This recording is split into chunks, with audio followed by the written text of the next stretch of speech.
Et nous voici, comme promis, au cœur de l'atelier de Ramine à Brest. Bonjour Ramine. Bonjour. Ramine, tu es peintre, inspiré, fasciné par l'univers marin. D'ailleurs, tu peins sur des cartes marines. Et en 2017, tu as eu la chance, je dis la chance parce que c'était dans tes rêves, de parcourir le Pacifique Est à bord du Bougainville, un bateau de la Marine nationale. Et tu en as sorti 2 ouvrages. Le premier, c'est celui-ci, un témoignage de ce parcours. Pourquoi tu as souhaité, toi, embarquer? Pourquoi c'était un rêve? Oh, tout embarquement est un rêve, mais là j'étais invité par le commandant du navire à fréquenter des lieux inhabituels. De quelle façon tu t'es acclimaté? De quelle façon tu as pu travailler sur place?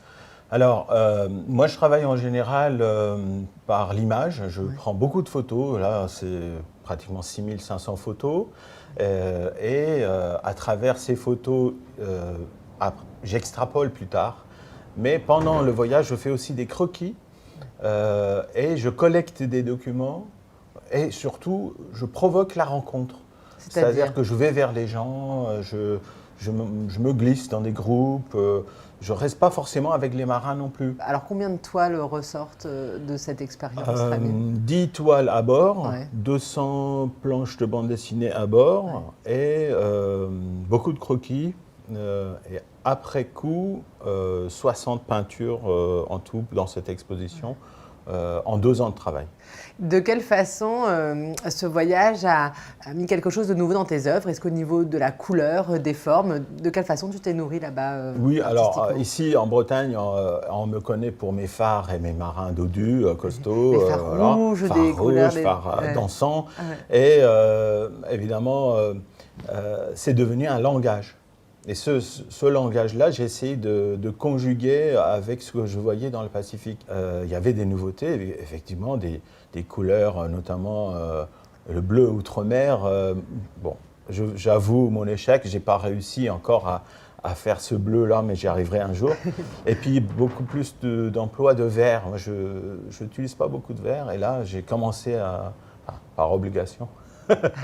Le vert s'est immiscé en moi. Tu parlais d'une bande dessinée, ça c'est une vraie nouveauté. On va aller voir les planches de cette bande dessinée que tu as rapportée de là-bas.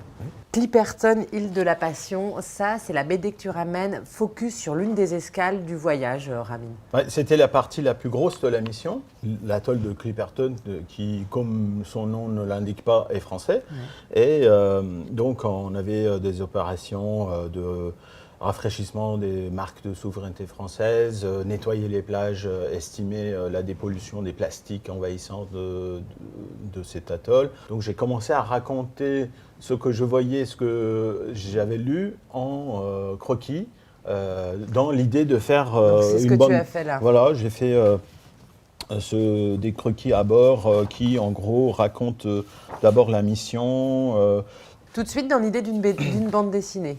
C'est un format que tu ne pratiques pas. Non, mais les gens me disent souvent ce que je fais fait partie de l'univers de bande dessinée, mais je ne l'avais jamais fait.